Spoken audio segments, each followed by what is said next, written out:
The rain wouldn't stop. It had been falling for 3 days straight on Colony Rift 7, a forgotten place left behind after the war. The buildings were cracked, the roads flooded, and the skies stayed dark.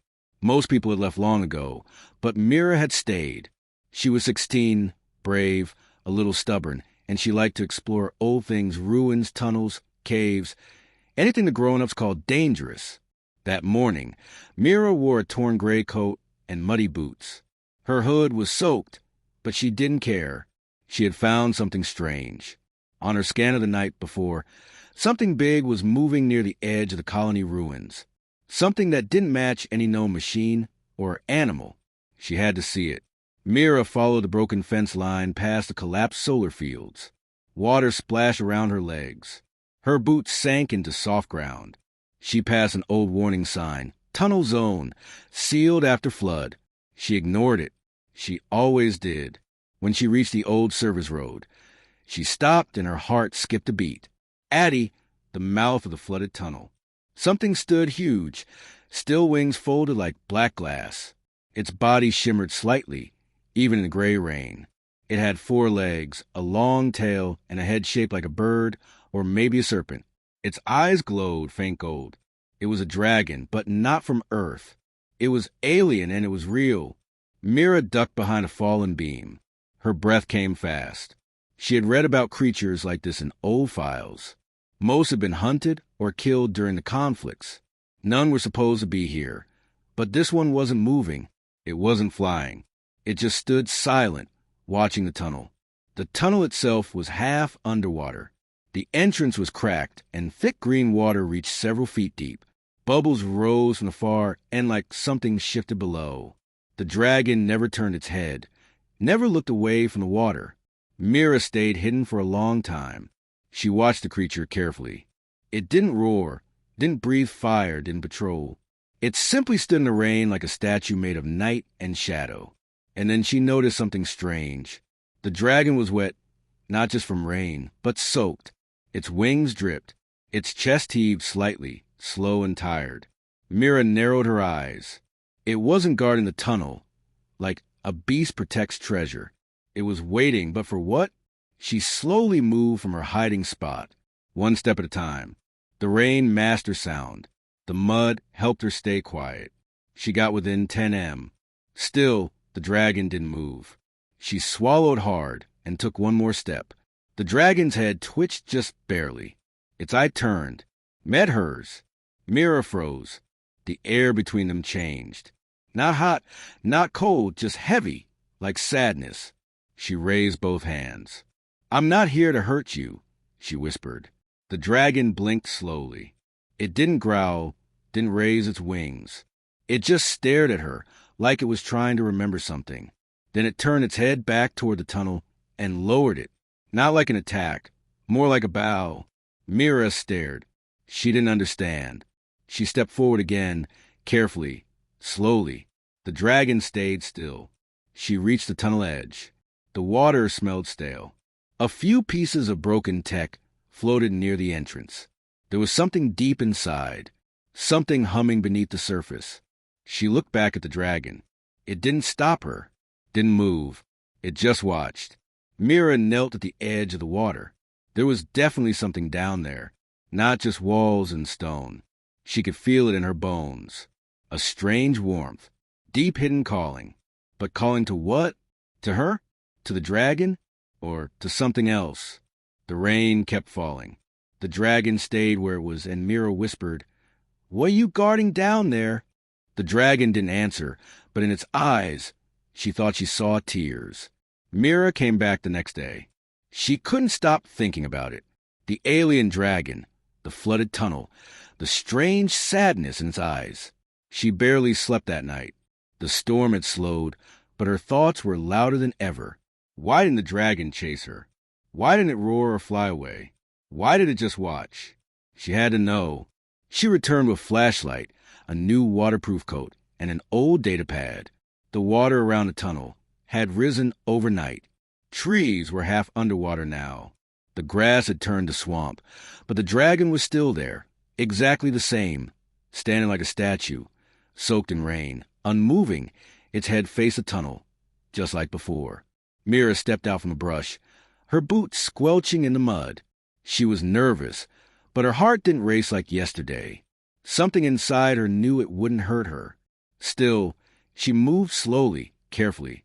The dragon's head turned as she approached, its golden eyes locked with hers again. Mira stopped, held her breath, then gently it lowered its head. Not all the way, just enough, like it remembered her. She stepped closer. One step, then two. The dragon didn't react. She walked all the way to the water's edge, the same place where she knelt yesterday. "I came back," she whispered. The dragon blinked slowly. Its massive chest rose and fell, not with threat, with weariness. Mira sat down on a chunk of stone. She opened her datapad and tapped a few keys. A soft skin beeped in the air. She pointed the scanner toward the dragon. The screen flashed red. Species unknown. Heat signature. Weak. Signs of dehydration. Energy levels critical. She frowned. "You're dying," she whispered. The dragon didn't move, didn't deny it, just stood silent and still. She stood and walked a bit closer. The dragon's tail twitched slightly. Not a warning, more like instinct. She stopped again. "You're guarding something," she said softly. "But no one's coming." "Not anymore." The dragon's eyes closed just for a moment, then opened again, and for the first time, it sat down slowly, carefully. The ground shook a little as it settled its great body into the mud beside the water. Mira watched, stunned. It trusted her. "Why?" She looked down at the tunnel. The water was darker today, still bubbling in the far end, still humming. She stepped to the edge and pointed the scanner into the water. Weak signals echoed back. Structure detected. Sealed chamber. Power source active. Organic remains present. Her breath caught. Organic remains. Something or someone was down there. She looked back at the dragon. Its eyes were still on the tunnel, not her. The tunnel like it was waiting for something or someone. She whispered, "You're not guarded to keep others out. You're waiting to let someone in." The dragon gave the smallest sound. A low hum, not a growl, more like a sigh. Mira sat beside it, only a few feet away now. The creature was massive, its skin layered in thick plates. But up close, she could see scars, deep ones. Old. One on its neck, one across its side, and one on its chest over something that looked like a carved symbol. A handprint, small alien, child-sized, her throat tightened. "You failed someone, didn't you?" she whispered. The dragon didn't look at her, but one tear slid down from its eye. It fell into the water and vanished. The dragon had no voice, but it didn't need one. Its silence said everything. Mira touched the muddy stone under her, and for the first time since she arrived, she didn't feel like an explorer. She felt like a guest. The rain started again, soft like a lullaby. The dragon didn't move, and neither did Mira. She sat there for a long time watching the water, her heart full of questions. But now one thing was clear. The dragon wasn't a monster. It was a guardian. Of what? She would find out soon. The rain had stopped. For the first time in 4 days, the sky above Colony Rift 7 cleared. The sun peeked through the clouds, painting the flooded ruins in gold and gray. But Mira's eyes weren't on the sky. They were fixed on the tunnel. She stood at the edge just a few steps from the dark green water. Behind her, the alien dragon sat motionless, its wings folded like broken sails, its gaze still locked on the depths. She could feel it. Something weighted down there. Something that mattered. Mira tightened her coat, checked her waterproof bag, and took a deep breath. Then she stepped into the water. It was colder than she expected. The chill bit through her boots at once. Her legs sank deep into thick mud with every step. Bits of floating metal brushed against her knees. Old tech, long rusted. The tunnel was darker inside. The air changed. Echoes swirled gently around her, like whispers that didn't want to be heard. She turned on her flashlight. A narrow beam of white light cut through the murk. She moved forward, careful and slow, step by step. The water reached her thighs, then her waist, then her chest. She paused, turned back. The dragon hadn't moved. It was still there, just outside the tunnel, its body half lit by sunlight, still watching, still waiting. Mira turned back and moved deeper. The scanner on her wrist beeped faintly. She pointed it toward the far wall. Distance 6M, power source detected. Organic trace stable. Structure sealed barrier. There was a wall half covered in stone. Faint blue light glowed beneath the algae. Symbols were etched across its surface. Circles, lines, shapes she didn't recognize. And right in the center was a small handprint. Mara stared. It was just like the one carved on the dragon's chest. She stepped closer, her boots kicking up bubbles from a muddy floor. Her fingers reached out, hesitated, then slowly touched the glowing print. It didn't open, didn't react. Nothing happened. Suddenly, the water around her pulsed. A deep vibration, like something stirring far below. The scanner on her wrist flickered. Pulse registered. Energy rising. Mira stepped back. The glow from the wall faded, then returned even softer. She turned around and started to leave. Then something caught her. Eye to her left, barely visible beneath the water, was a shape. Not part of the wall, not stone. A figure small, still. She gasped and crouched quickly, shining her light downward. There, behind the cracked floor and drifting roots, was the body of an alien child. Mirror covered her mouth. It wasn't just bones. The body had been protected somehow, preserved. Its skin shimmered faintly, even underwater. Its small hands were folded across its chest, and on its head rested a broken crown made of crystal. She felt her heart twist. The guardian dragon in the sealed tunnel, the glowing handprint. It wasn't guarding a weapon. It was guarding a grave. Mira backed away, tears already filling her eyes. She stepped onto the tunnel's edge and pulled herself out of the water, breathing hard. The dragon stood now, its eyes locked with hers. No words were exchanged, but she didn't need them. She understood. Mira walked up slowly, stood in front of the great creature, and for the first time she bowed, not in fear, but in respect. The dragon lowered its head, eyes dim with sorrow, and closed them. A low sound escaped its chest. Not a growl, not a roar, a sound like mourning, a goodbye that had lasted far too long. Mira whispered, "Was it your child?" The dragon didn't move, but one golden tear fell into the earth. Mira sat beside the dragon until night came. She said nothing else. She didn't need to. Sometimes grief is a story told without a single word. The next morning, Mira returned. Her boots were still wet from yesterday. Her bag was full of tools and a dry energy bar, but her heart was heavier than ever. She had barely slept. The image of the child underwater wouldn't leave her, neither would the dragon's tear. The tunnel looked the same, dark and cold, flooded with green water, but something felt different. The dragon stood again. It had returned to its usual place near the entrance, wings folded, eyes low. It didn't look at her this time, not at first, as if it didn't expect her to come back. Mira stepped toward the water.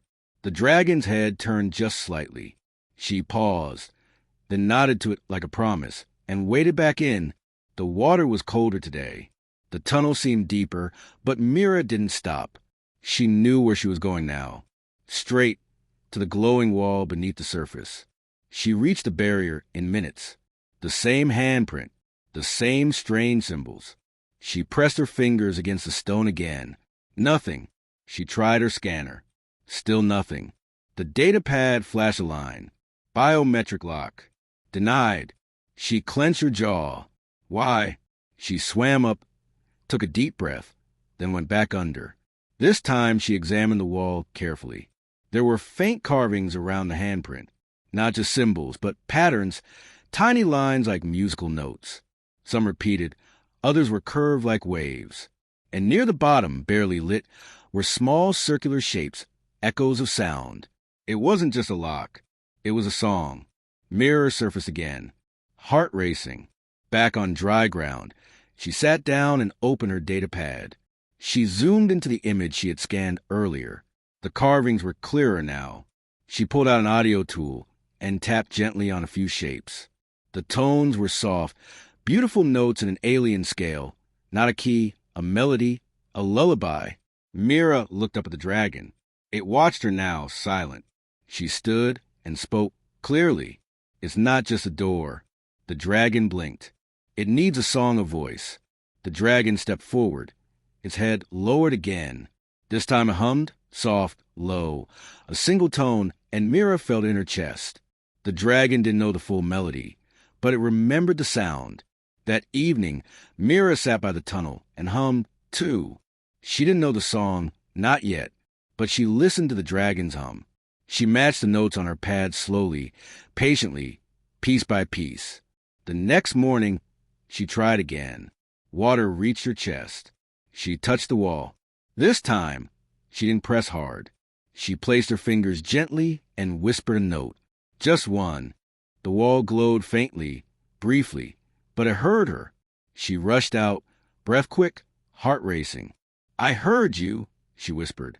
She looked at the dragon, had listened. The dragon didn't move, but its wings lifted slightly, as if for the first time in years it felt something stir. Hope. That night, Mira sat beside the great creature.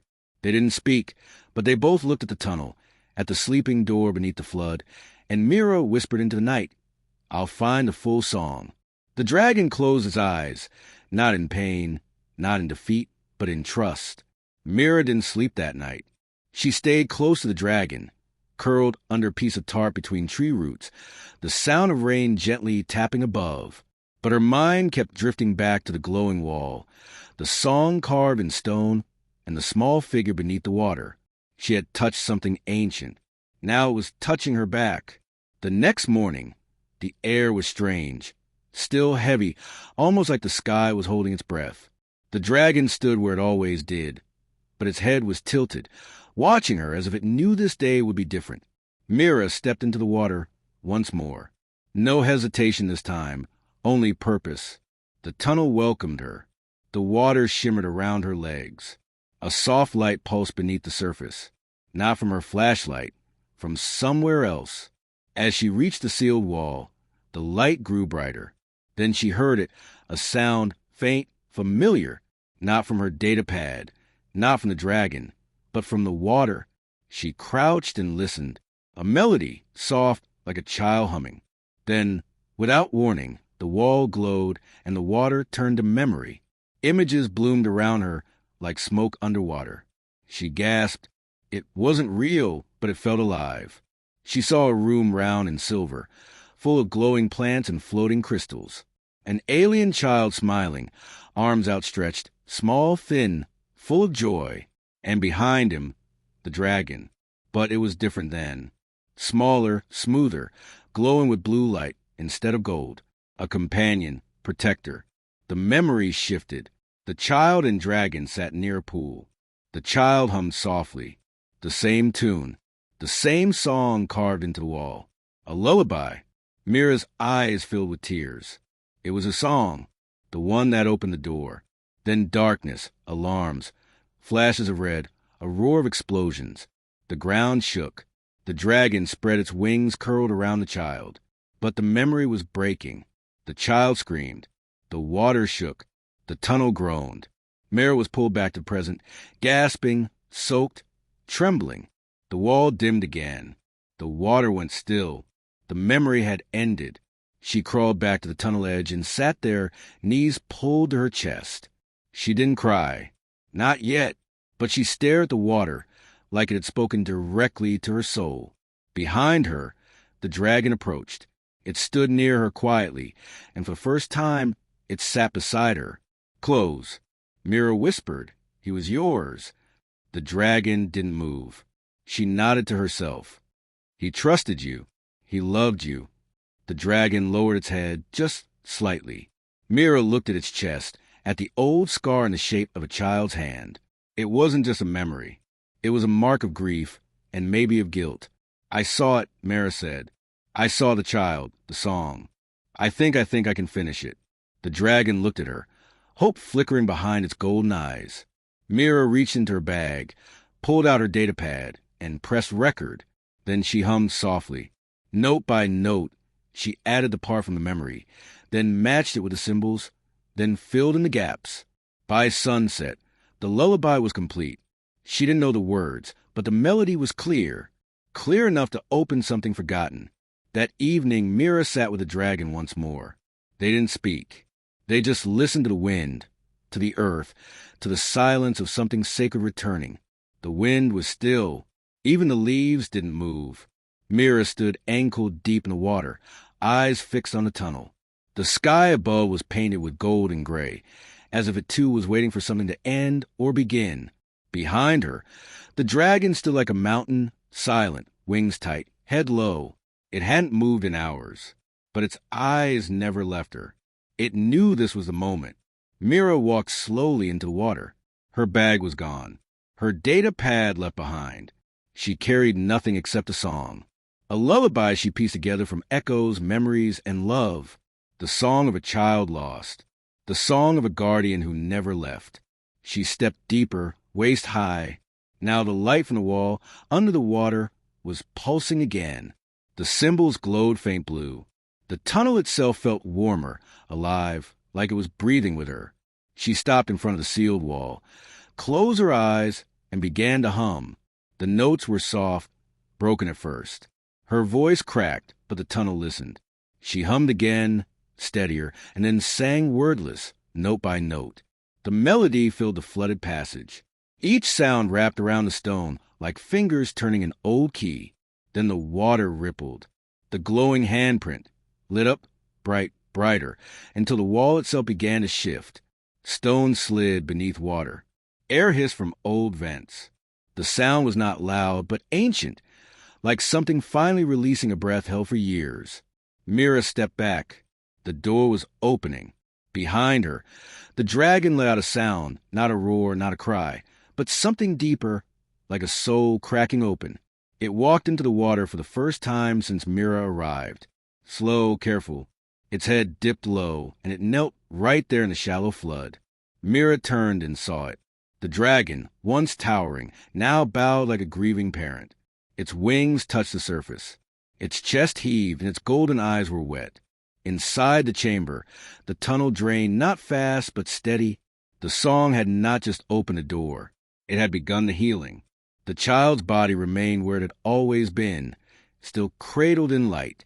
But now, small beams from the walls surrounded it. Soft colors, blue, purple, silver, like stars floating in still water. Mira stood at the edge. She didn't enter. She didn't touch anything. She just whispered, "I brought you back." The dragon moved beside her. It looked into the chamber, and for the first time, Mira saw its expression truly change. Not just sorrow, but peace. The creature stepped forward and slowly lowered its massive head until it touched the floor. Just in front of the glowing resting place, it stayed there, unmoving, and began to hum. It was the same melody Mira had sung, but fuller, older, deeper. It was the original song. Complete. True. Mira sat beside the dragon. She placed one hand on its shoulder and closed her eyes. Let the sound wash over her. Let the chamber shine. Outside, the sky opened, the clouds parted, and the sun fell gently over the flooded world. The tunnel no longer felt like a ruin. It felt like a tomb, no longer forgotten. Two beings sat beside each other. One human, one guardian, and a song once lost now returned. The sun was rising. It poured golden light across the quiet tunnel and shimmered on the water like a soft blanket. The war-torn colony looked peaceful for once. Birds chirped softly in the trees above. The storm had passed. Inside the tunnel it was still. The water was almost gone now. Only small puddles remained near the entrance of the secret chamber. And in the center of that chamber lay the body of a child, glowing, still beautiful. Mira stood beside the doorway. She had not crossed the threshold, not once. She somehow knew this place was sacred. The dragon lay next to her, its massive head resting low, eyes half closed. Its wings trembled slightly, but not from fear. It had remembered everything, and it had let go. Mira whispered, "He died in your arms, didn't he?" The dragon didn't move, but that was answer enough. She stepped forward, just one small step, and knelt at the edge of the dry floor. Her eyes moved to the tiny figure within the soft blue glow. The child's face looked peaceful. His skin sparkled faintly like stars trapped under his skin. Mira's voice cracked. "You've been guarding him all this time, not to protect a secret, but to protect his rest." She looked at the dragon again. "You stayed because you couldn't forgive yourself." The dragon opened its eyes. Slow, heavy, tears fell silently onto the stone. Not loud, not broken, just release. Mira took a slow breath and sat down beside the creature. "You did everything you could," she said gently. "You held him when no one else could. You stayed even after the world forgot. You became his grave, his guard, his memory." She looked up at the sun pouring in through the cracks in the tunnel roof. "But it's time," she whispered. "Time to say goodbye." The dragon lifted its head. Its eyes searched hers. And for the first time, Mira saw something different in them.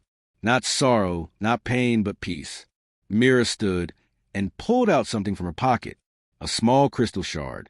She had found it floating in the drain chamber just beside the child's hand. She stepped to the center, holding it gently. Then she hummed a lullaby, soft, pure, complete. As the final note left her lips, the chamber glowed again, stronger than ever before. The light wrapped around the child, then rose slowly, quietly, like mist, like breath, like a soul returning home. The child's body turned to starlight, not gone. Freed, the dragon stood fully now, tall, still trembling, but whole. Its wings opened slowly, catching sunlight for the first time in years. It walked forward, stopped beside the spot where the child had rested, and bowed its head, not in shame, but in goodbye. Mira placed the crystal shard where the child had been, then turned. The dragon followed. Together, they left the tunnel. Outside, the world felt new. The trees were greener. The air was cleaner. Or maybe Mira was just seeing it differently now. She looked up at the sky, then at the dragon beside her. "You're not a guardian anymore," she said softly. "You're free, too." The dragon tilted its head. Then slowly it spread its wings. For a moment, Mira thought it might fly away, leave forever, but instead it leaned its head toward her. A quiet gesture, a thank you, a farewell. Then, with one powerful beat of its wings, it rose up into the sky. The wind rushed around her as she watched it rise above the trees. And then it was gone. Mira stood there a long time, eyes full, heart full. She wiped her tears and smiled. The dragon hadn't left behind treasure or power. It had left behind something greater. A story of love, of loss, of loyalty that never gave up. And Mira, she would tell that story to anyone who would listen, because some graves are not marked with stone, but with stars.